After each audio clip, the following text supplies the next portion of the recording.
राजधानी रे मर्सिडीज कारु 10 लाख टंका मिलिबा घटना जारी रही सीबीआई रो माराथन छानबीन। आज bridge and roof company GM Bhupendra Singh को सीबीआई माराथन जेरा करिछि। आईएएस विष्णुपद सेठी को चिठी लिखि ओडुआरे पड़िथिले भूपेंद्र सिंह। एही चिठी पछर कारण खोजुछि सीबीआई। से केवल विष्णुपद सेठी को नुहे जहाँ सूचना आसुछि आउ 3 जण बाबू को मध्य भेटिथिले बोली कनक न्यूज रे कहिथिले। सही 3 आईएएस केउ माने तांकु नै चर्चा वर्तमान आरंभ हो सारी जे जनक पर जणे को वर्तमान सीबीआई जेरा करुछि। झालबुआ जेरारु अनेक किछि रोचक तथ्य पाइबा पाई मध्य सीबीआई चेष्टा करुछि। आउ यार भितरे जे जे अछंती ब्रिज एंड रूफ रो जीएम भूपेंद्र सिंह को सीबीआई वर्तमान माराथन जेरा करुछि। किछि प्रश्न पचारिबा पाई चाहूछि। वास्तव में विष्णुपद सेठी सहित आउ किए किए ए लिंक रे थिले जहाँ को नहीं वर्तमान छानबीन सीबीआई तरफ करा जाउछि। ए तमाम संक्रांत रे अधिक आलोचना करिबा सौभाग्य परिणाम सहित सीधासलख मध्य सामिल होचंती। सौभाग्य जे विष्णुपद सेठी परे आउ किए से बाबू जहाँ को नहीं वर्तमान चर्चा होउछि। देखंतु विष्णुपदंकर डेडलाइन सरी सरीका आसुची एवं से मध्य हाजर होउनांती। या परवर्ती समय रे सीबीआई की प्रकार एक्शन नबो ताहा केवल आसंता काली दिन 12टा बेले जना पड़िबो। जेउ समय रे विष्णुपदंक पई अडुआ बढ़ुची डेडलाइन सरी सरी आसुची। यारी भितरे गोटे नाटकीय मोड़ नैची सीबीआई तदंत। जेउ समय रे की जो विवादीय bridge and roof of company रो बीके सिंह तांको वर्तमान एठी झाल बुहा जेरा होउची। जो प्रकोष्ठटी रही यार एक्सक्लूसिव चित्र देखा चाहिए। सीबीआई अधिकारी माने वर्तमान गुड़ाई तुड़ाई ताकू प्रश्न करुछंती एवं सीए गोटे पर गोटे प्रश्नर उत्तर मध्य रखिबे। ए प्रथम महला रे वर्तमान सुधा जेरा करा जाउची। विशेष करिकी जे गतकाली यदि आपण देखिबे से स्पष्ट भाव में कहिथिले केवल जड़े विष्णुपद आईएएस नुहंती एई भली 3 जण आईएएस को मध्य चिठी लिखिथिले। विशेष करिकी सीबीआई एबे जानिया पाई चाहूची जे गत 10 वर्ष हला भुवनेश्वर रे थिबा ए ब्रिज एंड रूफ रो कंपनी जे रहिचंती तांको पाई की केते कोटी टंकार काम हेची। ओडिसा रु केते कोटी टंकार काम टेंडर देइचंती। टेंडर फिक्सिंग रे केते प्रतिशत किए लुटिचंती।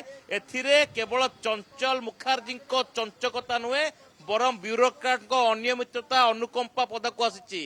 एथिरे काहे की किए केउथि पाई केबे केते टंकार अनुकंपा देखैचंती पूरा जिंस धीरे धीरे पदक आसुची।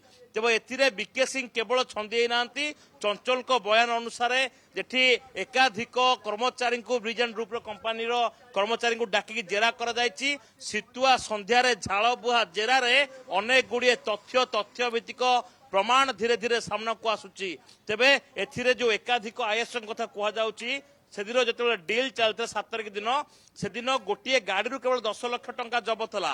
किंतु आउ जो गाड़ी खसीगला से गाड़ी भितर किए किए थिले एवं एथिरे एकाधिक आईएएस को कथा सुनिया परे सीबीआई रु समन विष्णु पाइया परे एबे आईएएस महल रे वर्तमान भूमिकंप सृष्टि हेची। आईएएस को छाती धड़धड़ होची काहे कि ना वर्तमान गोटे पर गोटे समन को बेखातिर करा जाउथिया कथा कहा जाउची। केवल विष्णुपद नुहंती एकाधिक लोकों को भी समन जारी करा जाउची। डेडलाइन दिया जाउची। तो डेडलाइन भितर न पहुंचीबे सीबीआई जेकोसी मुहूर्त रे घरे पसी कबाट बाड़ाइबा सहित सीधा सीबीआई ऑफिस को घोषाड़िबो एवं केते टंका केउ बाबद को गिळिछंती सबु गोटी गोटी की बांती कराइबो। एथिरे केवल नेता कथा नुहे बा ब्यूरोक्राट कथा नुहे एथिरे समस्ते मिली भगत भाव जो टंका खाइछंती ए सबुर धीरे धीरे हिसाब निकास हबो। एबे केवल जीएम आछंती गतकाली जेतेबेले से चिहिकी उठिथिले प्रश्न सुनिया पदे एबे तांकू सीबीआई गोटी गोटी करी प्रश्न पचारुची एवं सबु सत से मानिबा को एठी बाध्य हेबे काहेकि ना तांको विरोध रे एबे बलिष्ठ प्रमाण सीबीआई हातेची। सीबीआई रो दिल्ली रो स्वतंत्र टीम एबे भुवनेश्वर रे कैंप पकेची जन जनक विरोध रे एबे प्रमाण इकट्ठी करूची। सौभाग्य आ गोटे गुरुत्वपूर्ण कथा जे गत 11 तारिख रे कहा जायतिला विष्णुपद सेठी हाजर हेबा पई। आज 17 तारिख 6 दिन बीती गलानी काहे कि विष्णुपद सेठी हाजर होउनांती तथ्य रखुनांती। देखंतु समन जेतेबेले जारी करा जाए सीबीआई सबु समय रे किछि गोटे निर्दिष्ट तारीख एवं निर्दिष्ट समय धार्य करिथाए यारी भितर जेतेबेले समन जारी करा जायछि 11 तारिख दिन 10टा बेले हाजर होया पई कुआ जायतिला जेतेबेले हाजर हेई नाहंती 15 तारिख रे हाजर हे बोली कहितिले जहां सीबीआई सूत्रରୁ खबर मिलुछि सेमाने गत काली ठारू मध्य अपेक्षा करथिले किंतु आसंता काली दिन 12टा पर्यंत अपेक्षा करिवे एवं तारि भितरे जे विष्णुपद हाजर हेउछंती ना हेउ नाहंती किंबा वकील जरिया आसी हाजर होउछंती बा कोनोसी स्वास्थ्यगत कारण समस्या देखैछंती कि ए बाबतरे मध्य वर्तमान सीबीआई स्पष्ट करूनी एवं सीबीआई जे एक्शन न नबो सीबीआई जे विष्णुपद पाखरे न पहुंचीबो एक कथा वर्तमान सुधा कुआ जाय न पारे जेहेतु तदंत चलीछि एबे धीरे धीरे धीरे धीरे गुमर फिटिबार लागिछि एवं विष्णुपद जो जो हाथ काटिकी डेभलपमेंट ना रे टंका गुड़िक टंकार काम पाई बा संस्थार काम पाई कि जो टंका लिखा जाइतला